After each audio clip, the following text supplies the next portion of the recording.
January is the month that we tend to focus on change. We tell ourselves, this year will be different, and I'm going to make big changes this year.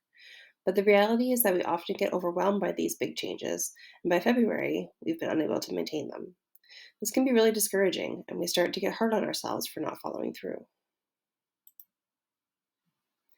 One way to avoid this discouragement is to focus on small changes, changes that feel more achievable and allow you to see yourself be successful. This way, you don't get discouraged and are more apt to keep making small changes towards what you are hoping to achieve. When it comes to making changes, even a 1% change can make a huge difference. Imagine an airplane leaving from Los Angeles flying direct to Rome, Italy. The flight will take about 12 hours if the plane goes in a direct and straight line. But if the nose of the airplane is pointed just 1 degree off course to the south, after 12 hours, the plane will land somewhere in Tunisia, Africa. If there's 1 degree difference to the north, the plane will land somewhere in Slovenia or Austria. Such a small difference in direction has a huge effect in outcome over a long distance.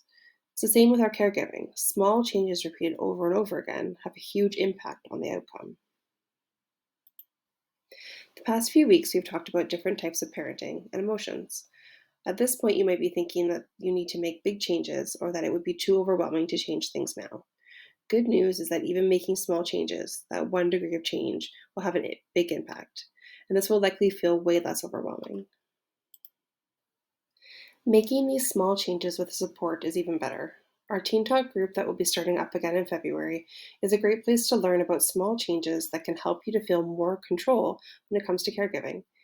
If you're struggling with emotional regulation with your teenager, think about coming to this group to get support with making small changes. Check back next week for our last video in January, which will talk about the myths and facts about coming to Teen Talk.